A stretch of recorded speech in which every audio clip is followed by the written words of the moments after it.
Let's make sure first to 11. Oh, not first to 112. And let's go.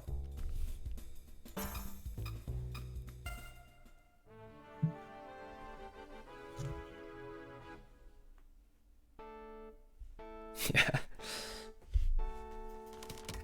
Yeah, I legit fell asleep watching Blink's first 100 last night. You fell asleep? Yeah, it's around midnight. I get up early usually. First to 100 in Tetrio is I guess it depends on the length of the games. They can be a lot shorter though, but yeah, like first to 100 is kind of insane. Especially like right before a tournament too. Like why would they do that to themselves? Well, why would Kazu do it? Like Blink's not in this tournament, right?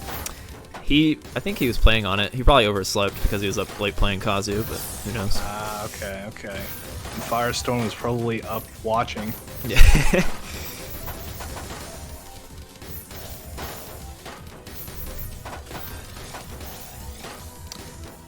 Okay, good stacking from Rideru.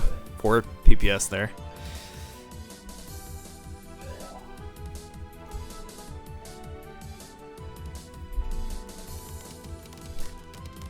Rideru going for, okay, PC that easily went into a T-spin.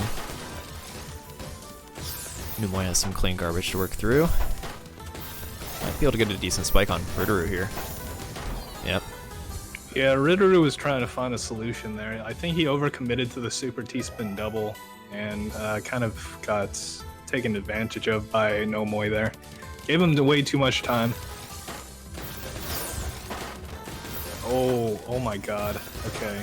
Noomoi had to like use 2 eyepieces just to get out of that situation, and Rideru wasn't able to find another one in time before like the next spike was coming. Yeah.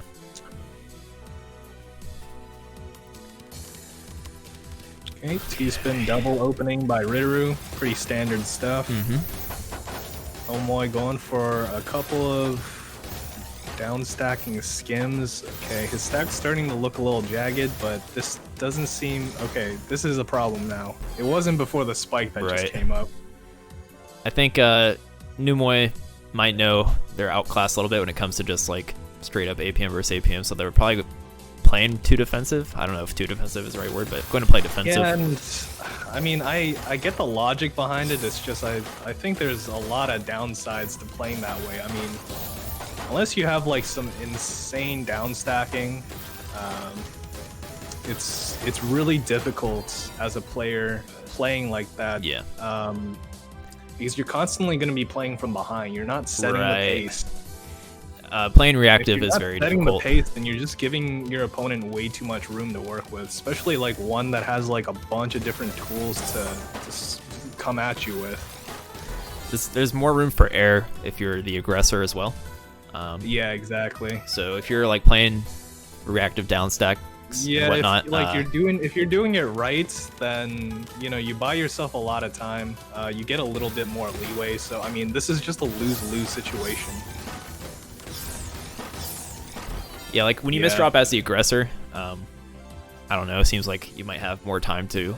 Yeah, it's just that whole sequence was so fluid for Rideru too, like 4 pieces per second, almost like nearly 200 APM. Rideru's looking pretty There's good. really no threat here that he needs to worry about from Noomoi right now.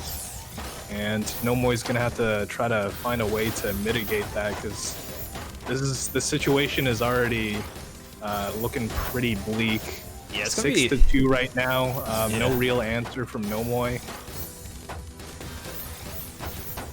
I mean, mechanically, Rideru is a step ahead, so it's going to be real tough to find a proper answer, too. Especially when Rideru is also efficient. Yeah, situations like this, getting overwhelmed. Okay, nice down stack.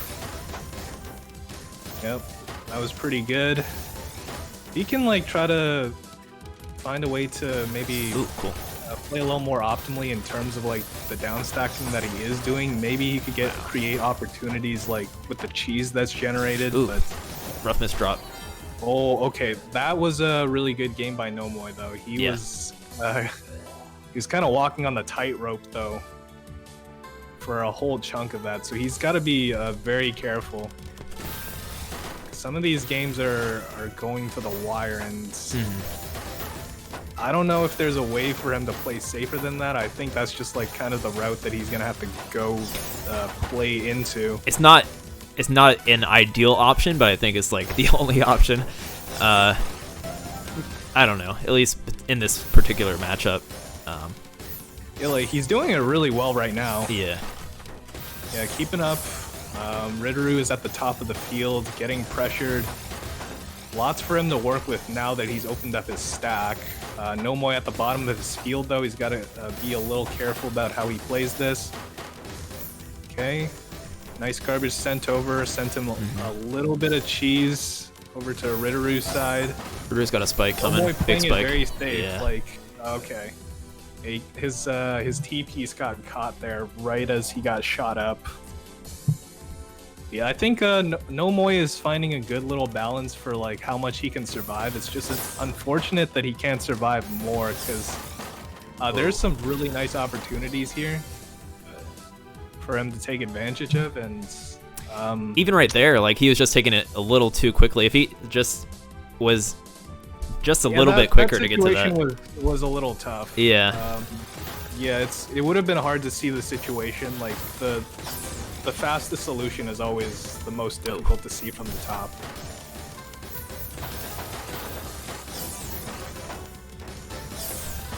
Oh, yeah, okay. Noomoi keeping alive here. Oh, no. Not what you want.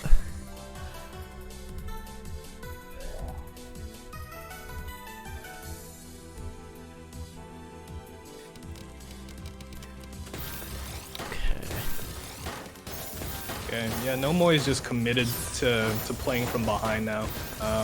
Like you kind of saw in the opening, even he was just kind of, he didn't even bother setting up his own T-spin double. Oh no! Rideru was looking insane that round. Just pure shockwaves on my screen. Yeah, I have all those settings turned up, but I'm sure it looks pretty crazy from your end.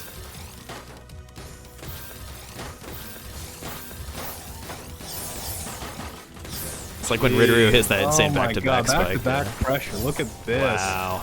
250. Whew. 4 PPS. That last one, yo, that. Rideru was looking fire there. Pressure was unrelenting. He's just like, he just let loose at the end of it. Wow. Look at the line receive and line sent discrepancy here. Yeah. Over 300 more lines sent by Rideru. I mean, kudos to Noomoi for, putting up a decent match considering. Yeah. Behind. Yeah. Well done, Rideru. And next up, we'll have Kazu versus Rideru. That should be a good matchup considering what we just saw from Rideru.